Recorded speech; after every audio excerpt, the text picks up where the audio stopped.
ओम शांति। बाबा कल की अव्यक्त वाणी में भी बाबा ने मन की बहुत गूढ़ बातें कही थी, है ना।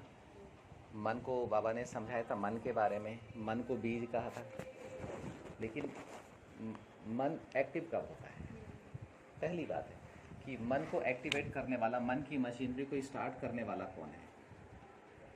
तो मन की मशीनरी को स्टार्ट करने वाला सिर्फ और सिर्फ आत्मा और परमात्मा है, बस। दूसरा कोई भी नहीं है, ठीक है। मन बिंदु की रचना है। मन की विशेषता क्या है? मन की मशीनरी को स्टार्ट करने वाला है आत्मा, बिंदु, ठीक है। मैं बिंदु हूँ और सारी रचना, सब सारी एक्टिविटी बिंदु की है और किसी की नहीं है, बिंदु की है, ठीक है। अब मन आया कहाँ से? मन बिंदु का है, ठीक है। तो जरूर बिंदु के समान ही दिखता होगा। भाई बिंदु की चीज है, प्रॉपर्टी किसकी है? मन बिंदु की। बुद्धि किसकी प्रॉपर्टी? बिंदु की। और संस्कार किसकी प्रॉपर्टी? बिंदु की। और दिल किसकी प्रॉपर्टी? बिंदु की। अब इस संसार के विस्तार में जाने के लिए क्या चाहिए? तो घूमने फिरने के लिए बुद्धि चाहिए, है ना। करने कराने के लिए मन चाहिए, है ना। और क्वालिटी के लिए संस्कार चाहिए। तो आधा कल्प, 2500 साल के हमारे श्रेष्ठतम संस्कार और 2500 साल के हमारे भ्रष्ट संस्कार, यानी दैवी और आसुरी संस्कार। ये ड्रामा के अनुसार ये सब बना बनाया। और ड्रामा में ये सब है। आत्मा को ड्रामा से संस्कार मिलते हैं। आत्मा में संस्कार हैं, लेकिन ड्रामा से एक्टिवेट होते हैं। जिस युग का ड्रामा, जिस जन्म का ड्रामा, वो संस्कार एक्टिव हो जाता है और आत्मा उस संस्कार में बैठकर जन्म ले लेती है, ठीक है। तो जन्म सारे कहाँ समा जाते हैं? संस्कार में। संस्कार सारे कहाँ समा जाते हैं? मन में। मन सारा कहाँ समा जाता है? बुद्धि में। और बुद्धि कहाँ चले जाती है? बिंदु की है बुद्धि। हाँ, तो सब कुछ कहाँ चला गया? बिंदु में। तो सिंधु कहाँ है? बिंदु में। और सिंधु कहाँ से बाहर आएगा? बिंदु से। तो सिंधु का बीज क्या है? बिंदु। सारा झाड़ कहाँ चला जाता है? बिंदु में। तो बिंदु की वैल्यू को समझना है। बिंदु छोटी चीज नहीं है। और बिंदु हो आप, बिंदु हो आप। बिंदु कौन हो? बिंदु हूं मैं।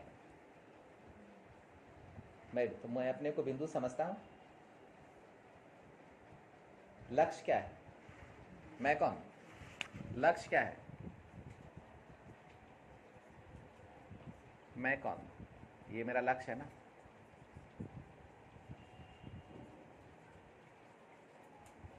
मैं कौन? तो मैं कौन? अच्छा, लक्ष्य से दिन भर में कितना दूर रहते हैं? तो सफलता कैसे मिलेगी? सफलता कैसे मिलेगी? तो फिर हमारा ध्यान कहाँ रहता है? तो हमारा ध्यान रहता है आकार और साकार में, ठीक है। कैसे रहता है? कैसे रहता है? अब इसकी मशीनरी, ये आकार और साकार में हमारा ध्यान कहाँ क्यों चला जाता है? तो ये चला जाता है नाम के कारण, मान के कारण, रूप के कारण, रंग के कारण, शान के कारण, पद के कारण, पैसे के कारण, संपत्ति के कारण और संबंधों के कारण। हमारा ध्यान आकार और, ये है कारण, कहाँ चला जाता है? इन कारणों से हमारा ध्यान चला जाता है आकार और साकार में, ठीक है। इन कारणों से अभी साकार में भी जाता हमारा ध्यान। तो साकार में क्यों जाता है? देह के कारण, दुनिया के कारण, वैभवों के कारण और पदार्थों के कारण और देह के संबंधों के कारण।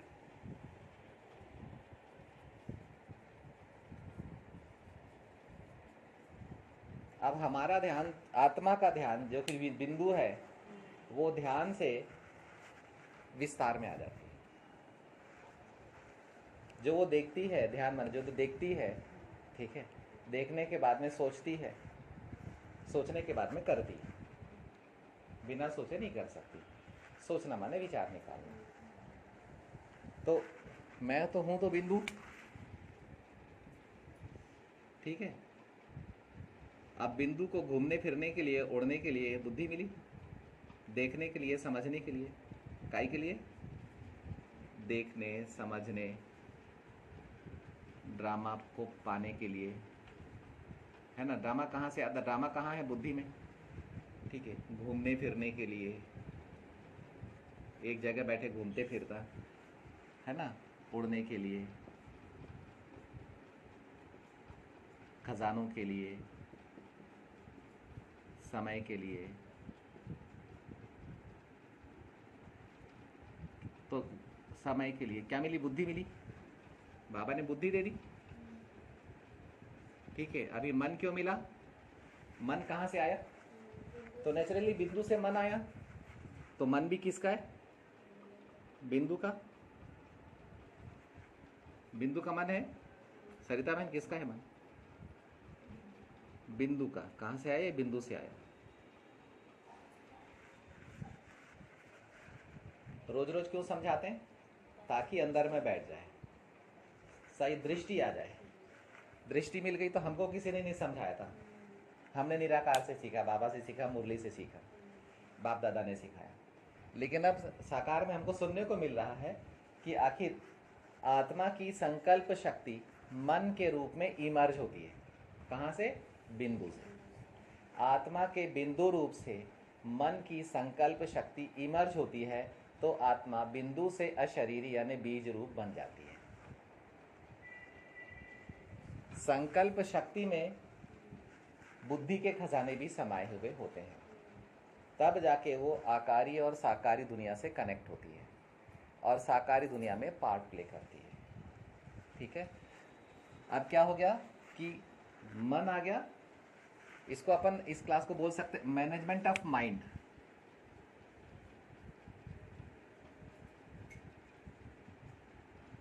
Management of thoughts of mind. Thinking management बहुत ज़्यादा ज़रूरी होता है, तब जाके हम अपने को स्पेशल बना पाएंगे। हमारे विचारों में कुछ विशेषता होनी चाहिए। अगर हमारे विचारों में विशेषता नहीं तो फिर हमारा मन एकदम आम साधारण दास के समान काम करेगा, प्रजा के समान काम करेगा, नौकर नौकरानियों के समान काम करेगा। वहीं पर अगर मन का मैनेजमेंट कर लिया जाए, विचारों का मैनेजमेंट कर लिया जाए, तो मन एकदम राजा के समान रहेगा। समय का भी राजा, प्रकृति का भी राजा, विश्व गैलेक्सी का भी राजा, पोलार का, ईथर का, परमाणु का, अणु का, आयंस का भी राजा। यानी बहुत बड़ी चीज़ हो जाएगी। आत्मा राजा जैसा हो जाएगा। सिर्फ कैसे? अपने विचारों को मैनेज कर ले अगर तो विचार मैनेज हुए तो टाइम अपने आप मैनेज हो जाएगा। विचार मैनेज हुए तो ऑर्गन्स अपने आप मैनेज हो जाएंगे। विचार मैनेज हुए तो आई साइट अपने आप ही मैनेज हो जाएगी। विचार मैनेज हुए तो विस्तार ऑटोमेटिकली सार में आ जाएगा। विचार मैनेज हुए तो बीमारी यानी मैनेजमेंट ऑफ डिसीजेस, तो आत्मा का जो डिस होती है वो अपने आप ही। विचारों से तो बीमार हैं और क्या, अपने को पहचानते नहीं हैं और रोगी बोल देते हैं अपने को। रोगी हूँ, शोकाकुल हूँ, दुखी हूँ, परेशान हूँ, चिंतित हूँ, तनावग्रस्त हूँ बोल देते हैं। लेकिन बिंदु के अपने पास नहीं जाएंगे। तो मैं जो हूँ अगर वैसा नहीं हूँ तो फिर मैं वो हूँ जैसा मैं नहीं हूँ, और जैसा मैं नहीं हूँ वैसा अगर मैं जीवन जी रहा हूँ तो नेचुरली मेरे जीवन में दुख आएंगे, तनाव आएंगे, चिंताएं आएंगी, रोग आएंगे, शोक आएंगे, क्योंकि मैं तो इन सब चीज़ों से बहुत ऊंचा हूँ ना। मैं ज्योति बिंदु तो बहुत ऊंचा हूँ ना, लेकिन मैं हूँ नीची स्थिति में। जाति से ऊंच हूँ लेकिन कैरेक्टर से नीच हूँ, आचरण से नीच हूँ।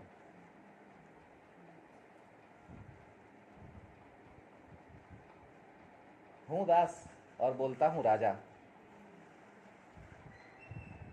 क्या बनूंगा? तो लक्ष्मी नारायण बनूंगा। कैसे? ऐसे ही कि लक्ष्य पर नजर नहीं है, लक्ष्य से हट गए। बहुत सुंदर सुंदर बातें हैं इस चीज को लेकर, बहुत अच्छी अच्छी बातें हैं। लक्ष्मण ने सीता के आसपास कौन सी रेखा खींची थी? सीता के सामने में कौन सी रेखा खींची थी? उसका नाम लक्ष्मण क्यों पड़ा था? क्यों पड़ा था उसका नाम लक्ष्मण? क्योंकि बिंदु हमारा लक्ष्य है। अब सीता बोली मुझे सोने का हिरण चाहिए। हे राम, जाओ ये सोने का हिरण ला कर दो मेरे को। और सीता थी जंगल में, अर्थात कलयुग में। तो सोने की चाहत हो गई, सोना चाहिए, सोना चाहिए, धन चाहिए, संपत्ति चाहिए। ठीक है, राम भी जंगल में थे, लक्ष्मण भी जंगल में थे, न कलयुग में थे, कलयुग में आ गए थे। अब ये सब बातें समझने के लिए हैं, ये सब बातें लिखी नहीं, लेकिन समझने की। जंगल में सीता माँ क्यों गई?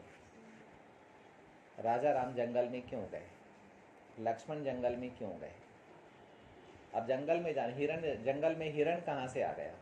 वो भी सोने का हिरण कहाँ से आ गया? वो भी कुलाचे मारता हुआ। तो ये हमारे ग्रंथ शास्त्र बहुत समझने की बात है, उनके पीछे में हमारा चरित्र छिपा हुआ है, समझ छिपा हुआ है। तो हमारे को सोना चाहिए, धन संपत्ति चाहिए, तो क्या बोलते हैं मेरे को? राम मेरे को हिरण ला कर दो। ठीक है, राम चले गए, बचे लक्ष्मण। ठीक है, तो वहां से आवाज आई जंगल से, हे सीते, हाँ लक्ष्मण, हाँ सीते। ऐसा लगा जैसे कि राम बहुत मुसीबत में आ गए। तो माँ सीता फिर घबरा गई और बोली कि देखो लक्ष्मण, क्या हुआ तुम्हारे भैया को, जाकर देखो। तो लक्ष्मण जी की विशेषता थी, उनका मन हमेशा लक्ष्य में टिका रहता था, ये उनकी विशेषता थी। और उनका लक्ष्य था बिंदु। आज लक्ष्मण रेखा पर अपन पढ़ रहे हैं, बहुत कीमती चीज है लक्ष्मण रेखा, बहुत कीमती चीज है लक्ष्मण रेखा। आज लक्ष्मण रेखा पर हम पढ़ रहे हैं कि बिंदु लक्ष्य था, अब ध्यान लक्ष्य से हटकर सोने पर चला गया, वैभव तरफ चला गया, देह दुनिया वैभव पदार्थ की तरफ चला गया। किनका? माँ सीता का। जब जन्म लेते लेते माँ सीता और राम कहाँ पर आ गए? कलयुग में।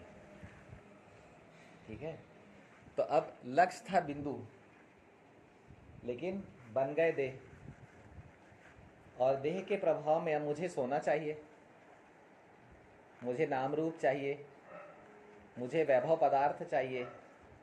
तो कलयुग रूपी जंगल में भेज दिया। तो लक्ष्मण जी जो थे वो जानते थे कि मैं यहाँ से गया तो कुछ ना कुछ खतरा आएगा माँ के ऊपर में। तब उन्होंने क्या किया कि उन्होंने सिर्फ एक लक्ष्मण रेखा खींच दी लक्ष्य के चारों तरफ। सीता माने आत्मा, ज्योति बिंदु, और बोला माँ बस इस रेखा के बाहर मन से भी नहीं निकलना।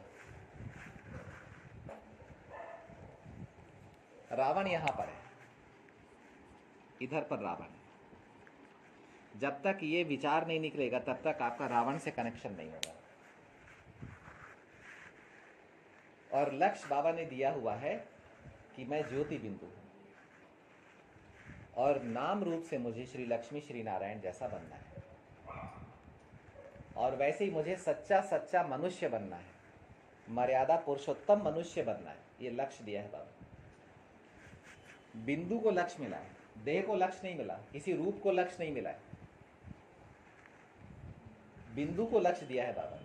हम लोग क्या होते हैं कि बिंदु को छोड़कर बाकी सब चीज़ का ध्यान रखते हैं और अपने को समझते हैं कि बहुत वीआईपी हैं, हम बहुत बड़े लीडर हैं, हम बहुत बड़े धनवान हैं, हमारा सारा अनुभव, सारे ज्ञान हमारे ही पास में है। हम लोग ऐसा सोचते हैं, बिंदु को पहचानते नहीं हैं और मन बुद्धि से भटकते रहते हैं।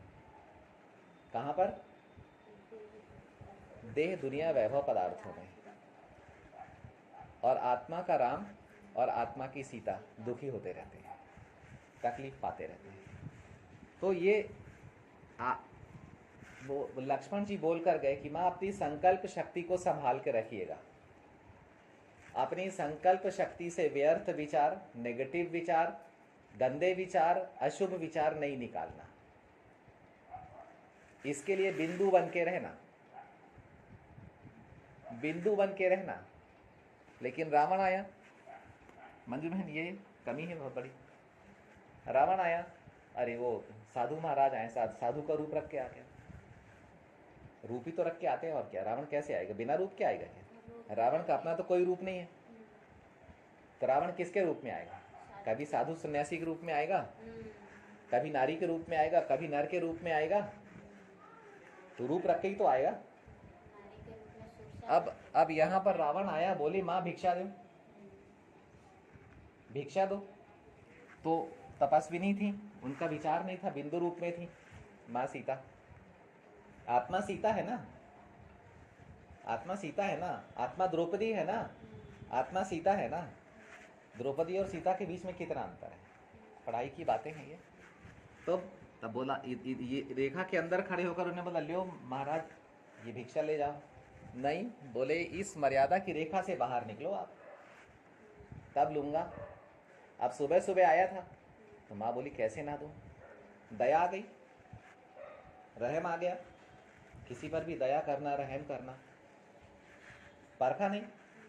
जैसे कदम बाहर निकाला, कदम बाहर निकाला यानी मर्यादा की लकीर से विचार बाहर करना। विचार किया कि मैं जाकर, अब साधु जी आए हैं, इनको लौटाऊं कैसे सुबह सुबह भिक्षा मांगने। दाता वृत्ति, तो पात्र को समझा नहीं, और जैसे संकल्प से कि बाहर निकल कर दे देती हूँ रेखा से, जैसे बाहर निकली बस वहीं से उठाकर ले गए, यानी मति भ्रष्ट हो गई।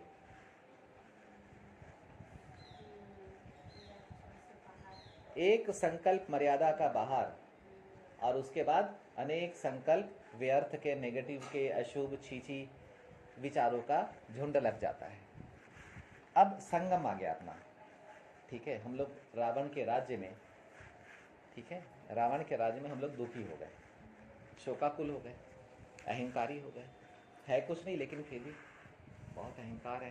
किसी ने प्यार भरे दो बोल बोल दिए, तब उसी से अपना रूप दिखाने लगते हैं। थोड़ा सा सुख आया नहीं कि अपना असली रूप दिखाने लगते हैं, संस्कार दिखाने लगते हैं कि कैसे हमारे संस्कार हैं। कोशिशें रहती है कि कांटा चुभाए पत्थर मारे, कोशिशें रहती हैं। अब रावण तो यहाँ पर है, लेकिन मैं तो मन के अंदर सुरक्षित हूँ संकल्प शक्ति से। कौन, बिंदु, बिंदु, मैं तो सुरक्षित हूँ ना भाई। संकल्प शक्ति से सुरक्षा दिया है ना कुदरत ने। हाँ, ड्रामा मुझे कहाँ मिलता है, बिंदु, बिंदु को ड्रामा मिलता है, मन को तो ड्रामा नहीं मिलता। लेकिन ड्रामा को, अपने पार्ट को प्ले कैसे करना है, दास दासी के समान या राजा के समान, मर्यादा पुरुषोत्तम बनके या अमर्यादित बनके। मन को मैंने क्या ट्रेनिंग दी हुई है, किसने, बिंदु ने। क्या ट्रेनिंग दी हुई है मन को, मन को क्या ट्रेनिंग दी हुई है। कभी मैंने अपने बिंदु रूप के दर्शन अपने मन को दिए, ये आंखें मन की है ना, तो कहीं ना कहीं मन में भी कुछ कुछ देखने की शक्ति है। तो कभी अपने ज्योतिर्मय महीन बिंदु रूप के दर्शन अपने मन को दिए। मन तो हमेशा ही बाहर, आत्मा अपने मन से तो बाहर देह को ही देखती है। इन मन की आंखों, चेहरे में जो आंखें हैं, इन आंखों से देह को ही देखती है वो। तो कभी अपने मन को दिए दर्शन, बिंदु रूप के दर्शन दिए, कभी आत्मा खुद ने अपने बिंदु रूप के दर्शन किए। यहीं से दोष का जन्म हो जाता है, क्योंकि ये काम हमने नहीं किया है। हम अपने को समझते देह हैं और मानते हैं कि हम आत्मा हैं। जानते हैं, मानते भी नहीं, जानते हैं कि हम आत्मा हैं।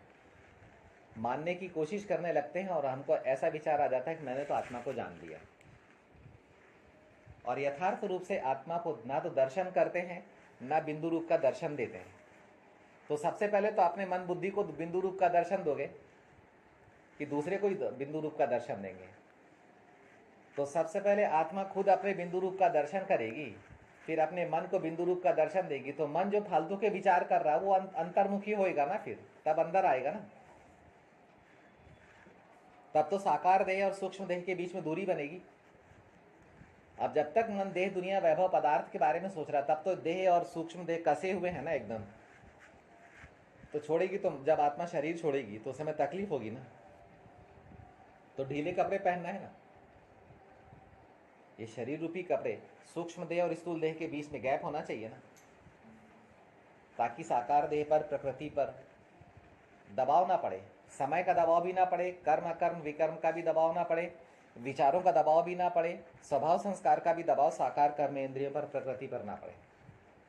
समय कम हो गया, ये दबाव भी शरीर पर ना पड़े। अभी समय खत्म हो गया, कहाँ पर है? कल्प वृक्ष में है ना, कल्प वृक्ष ड्रामा में है ना, ड्रामा बिंदु है ना, आत्मा को मिलता है ना। अभी समय कम हो गया तो जल्दी करो जल्दी करो जल्दी करो, समय कम हो गया, जल्दी करो जल्दी करो जल्दी करो, समय कम हो गया। तो प्रकृति पर दबाव पड़ने लग गया, मन से देह पर दबाव पड़ने लग गया। अभी क्या हो गया? हृदय पर दबाव पड़ेगा, मस्तिष्क पर दबाव पड़ेगा, पैंक्रियास पर दबाव पड़ेगा, किडनी पर दबाव पड़ेगा, फेफड़ों पर दबाव पड़ेगा।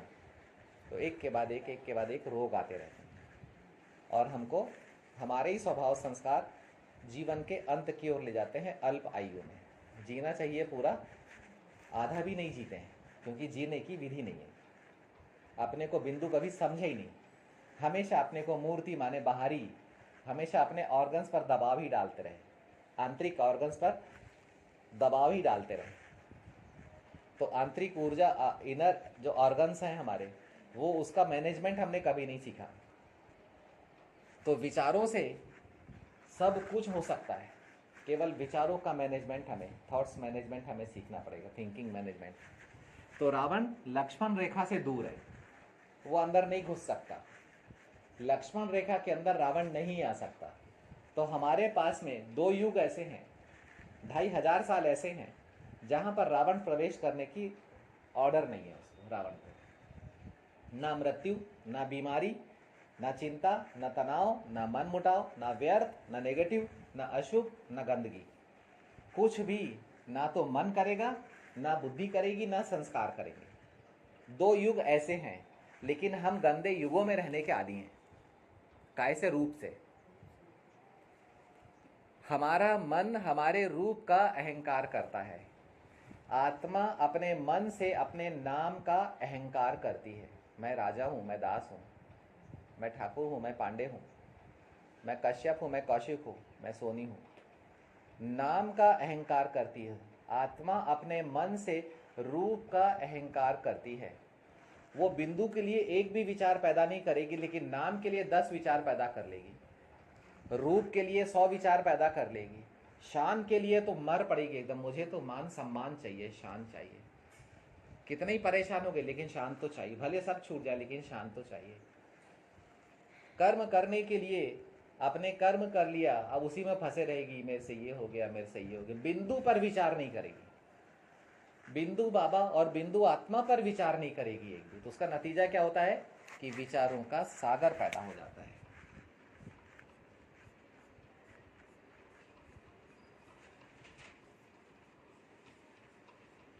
विचारों का सागर पैदा हो जाता है।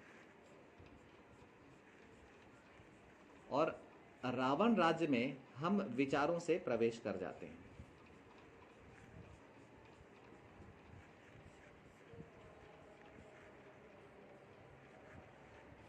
रावण राज्य में हम विचारों से प्रवेश कर जाते हैं।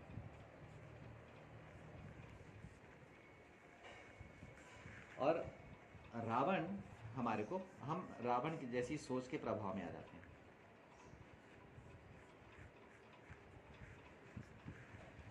और ये विचार इतने ज़्यादा हो जाते हैं कि हम आत्मा के ऑर्गन्स पर बहुत ज़्यादा देह के विचार इतने ज़्यादा हो जाते हैं कि आत्मा अपने जीवन से जीते जीते थक जाती है, जीते जीते थक जाती है। उसको अपने जीने से थकान आ जाती है, इसीलिए मोक्ष की डिमांड करने लगती भगवान से।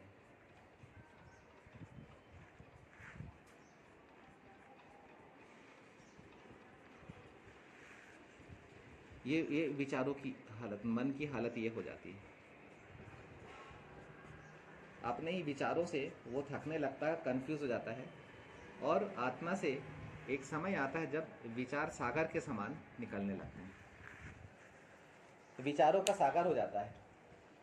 विचार हमेशा विषय से निकलेंगे, विषय हमेशा नाम रूप मान शान पद पैसा और संबंध होंगे। दूसरा देह दुनिया वैभव पदार्थ, और देह के संबंधों के बारे में, यही विषय इन्हीं से निकलेंगे। और हमारे जो भी हम विचार कर रहे हैं सिर्फ इनके लिए कर रहे हैं। सब हर चीज के लिए हमने आत्मा ने विचार किया है, लेकिन एक बिंदु के लिए विचार नहीं किया जो जीवित है। दूसरा, बाबा के लिए विचार नहीं किया जो जीवित है। बाकी हर चीज के लिए 24 घंटे हम उसी चीज के लिए जो विचार करते हैं, हमको यहाँ पर फीलिंग आती है, यहाँ पर अनुभूतियां पैदा होती हैं। कहाँ पर? आत्मा बिंदु के चारों तरफ अनुभूतियों का जन्म होता है। हर विचार अनुभव होता है। तो नाम का विचार भी अनुभव हो रहा है, रूप का विचार भी अनुभव हो रहा है, मान शान पद पैसे का विचार भी अनुभव हो रहा है, संबंधों का विचार भी अनुभव हो रहा है, देह के संबंधों का, वैभव पदार्थ का, दुनिया का, देह का, साकार देह का, यानी आकार और साकार का तो पूरा अनुभव हो रहा है। लेकिन जो मूल रूप में मैं बिंदु हूं, जो बाबा ने लक्ष्य दिया है कि तुम्हें देह से बिंदु की ओर जाना और बिंदु से फिर हीरे की ओर आना है, तुम्हें देह रूप में नहीं टिकना है, तुमको या तो बिंदु रूप में टिकना है, या मणि रूप में टिकना है, या बिंदु रूप में टिकना है, हीरे रूप में टिकना है, या फिर देह से फरिश्ते की ओर आना है। लेकिन फिर भी सबसे सरल है। तब बाबा कहते हैं, अब बाबा क्या सर्वशक्तिमान है। बाबा ने क्या किया? बाबा ने कहा कि तुम समेटने की शक्ति का, तुम्हारे पास अष्ट शक्तियां हैं।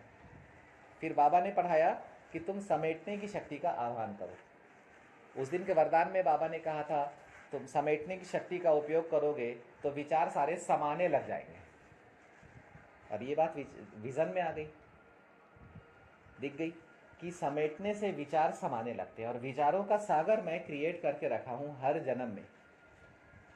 एक जन्म में विचार सागर पैदा हो जाता है, तो हर जन्म का विचार सागर अभी आत्मा के संस्कारों में फंसा हुआ है विचार। और विचार पैदा होते बेसमझी से। अगर विचार समा जाए तो आत्मा को संकल्प शक्ति मिल जाएगी। दूसरा, अगर विचार समा जाए तो आत्मा को पाप और पुण्य से मुक्ति मिल जाएगी। कर्म और फल की मशीनरी ठंडी हो जाएगी। अगर विचार संकल्प शक्ति में कन्वर्ट हो जाए तो मन, आत्मा का मन शक्तिशाली हो जाएगा, तो जो भी फल आएगा उसका वो सामना कर लेगी। क्योंकि विचार बहुत सारे खत्म हो गए, तो कहाँ जाएंगे विचार? तो अब मान लो ये जो आत्मा है, इसने समेटने की शक्ति का आह्वान किया, बाबा से समेटने की शक्ति आने लग गई, ये विचारों की पहली लेयर जो है समा गई।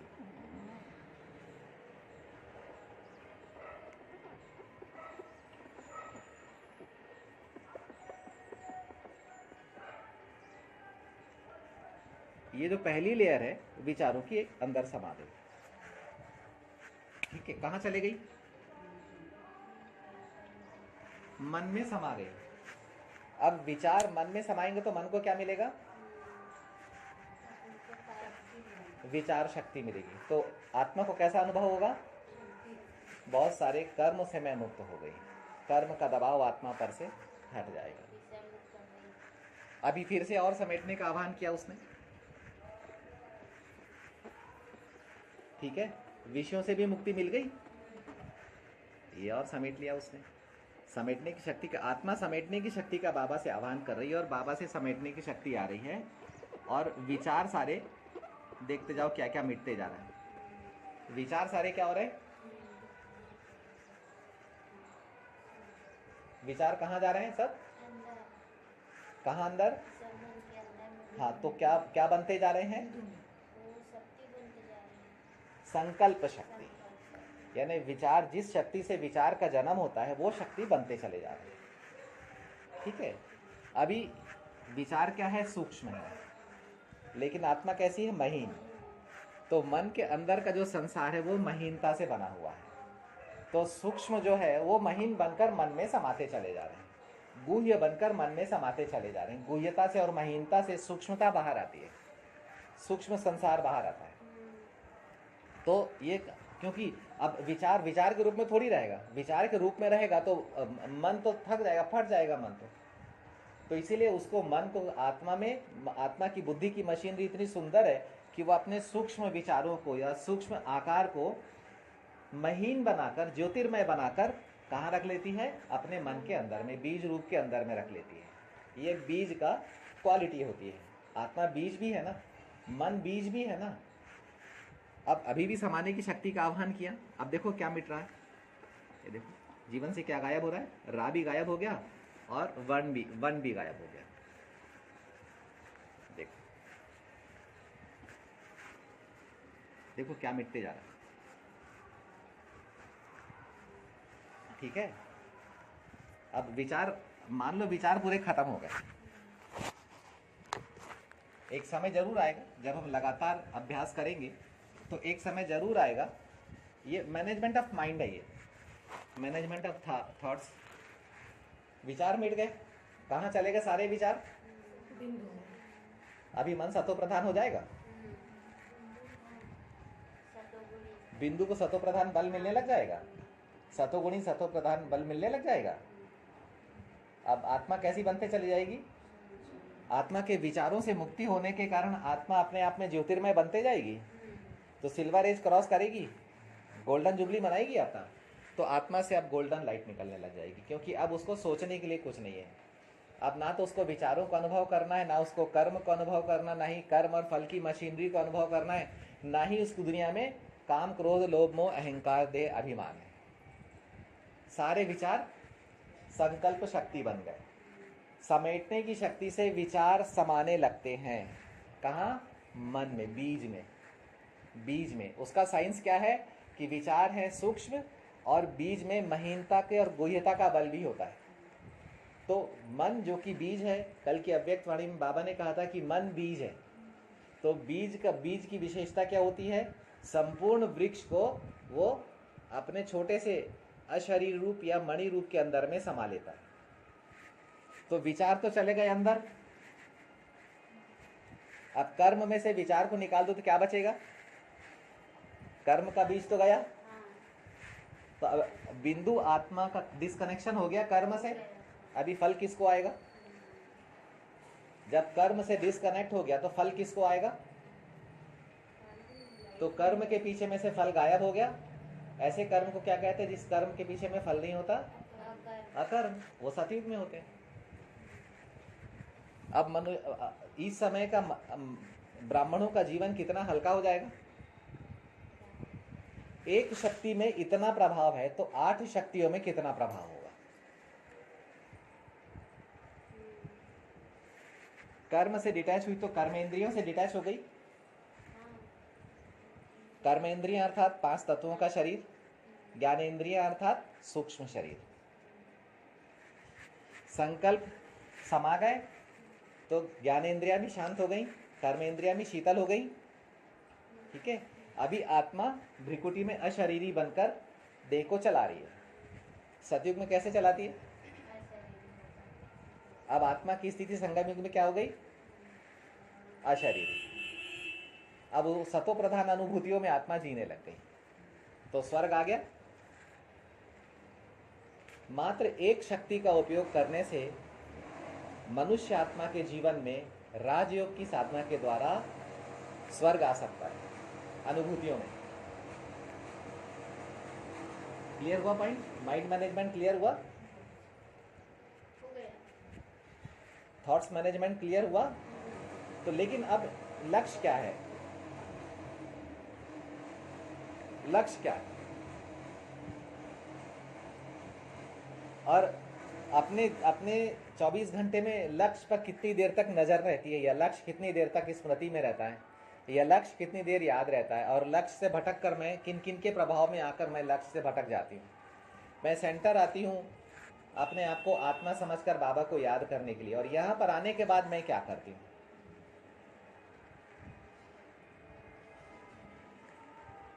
तो हम सब बुद्धिवान हैं, बाबा ने दिव्य बुद्धि दिव्य दृष्टि दी हुई है, हमारे को तीसरा नेत्र दिया हुआ है, सारे के सारे त्रिनेत्री हैं। तो अब हमको अपना जिम्मेदारी खुद ही उठाना पड़ेगा, और अपने लक्ष्य पर, अपने लक्ष्य पर नजर रखने की जिम्मेदारी, रावण से दूर करने की जिम्मेदारी हम सबको खुद ही उठानी पड़ेगी। ठीक है? ओम शांति। ओम शांति। बाबा कल की अव्यक्त वाणी में भी बाबा ने मन की बहुत गूढ़ बातें